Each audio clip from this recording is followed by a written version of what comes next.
फिर परमात्मा कहते हैं धीरे धीरे रे मना, धीरे सब कुछ होवे, माली सींचे सौ घड़ा, ऋतु आए फल ओवे।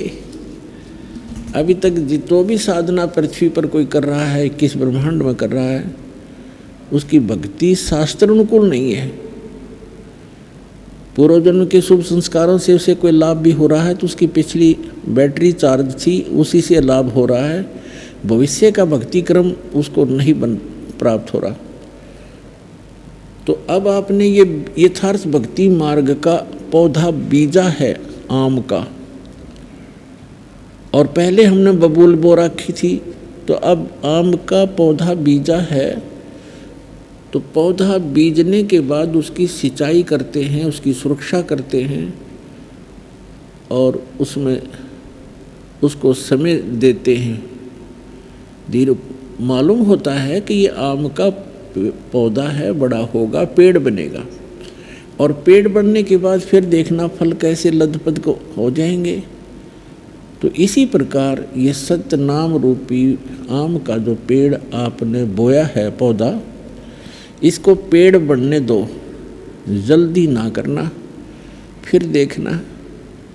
परमात्मा कहते हैं धीरे धीरे रे मना, धीरे सब कुछ हो, और माली सींचे सौ घड़ा। माली माने बुद्धिमान व्यक्ति जो उस प्रोसेस से परिचित है, सैकड़ों घड़े पानी डालता ही रहता है वो प्रतिदिन। तो ये 2-4 वर्ष के अंदर वो उसमें सैकड़ों घड़ा पानी डाल देता है, और फल फिर भी नहीं लग रहे होते हैं, लेकिन वो परिचित व्यक्ति है उसका, वो हिम्मत नहीं हारता, उसको विश्वास है कि इसको फल लगेंगे।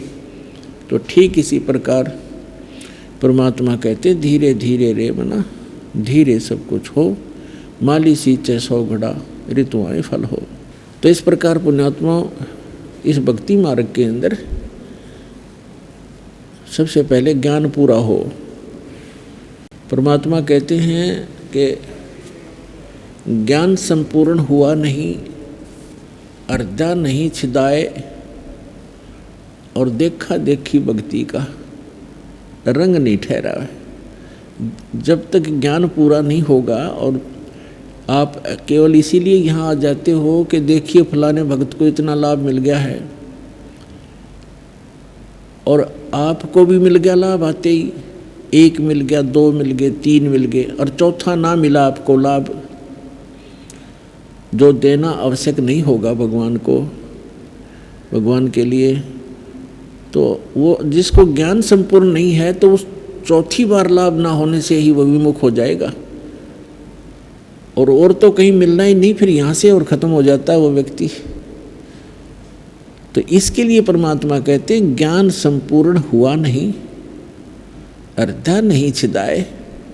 हृदय के अंदर कसक नहीं बनी कि सचमुच ये ज्ञान यही है, पृथ्वी पर भगवान है तो यही है, और समाधान है तो यही है, और हमें लाभ नहीं हो रहा तो कोई रजा है दाता की, कभी तो सुनेंगे। उसके लिए क्या बताया भगवान ने, राम नाम रटते रहो,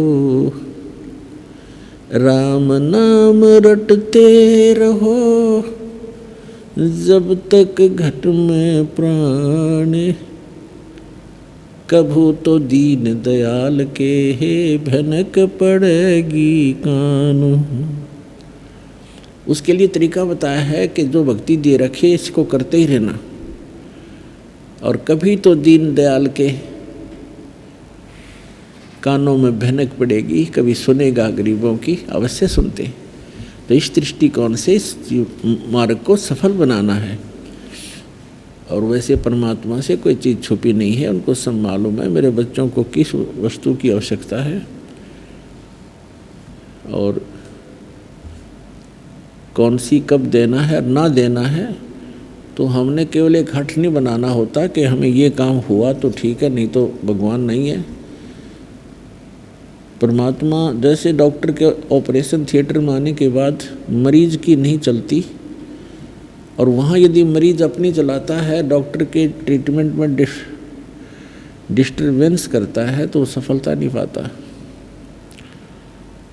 तो आप जी को जिस दिन दीक्षा मिल जाती है, आपका प्रवेश हो जाता है इस जन्म मरण के रोग काटने वाले हॉस्पिटल में।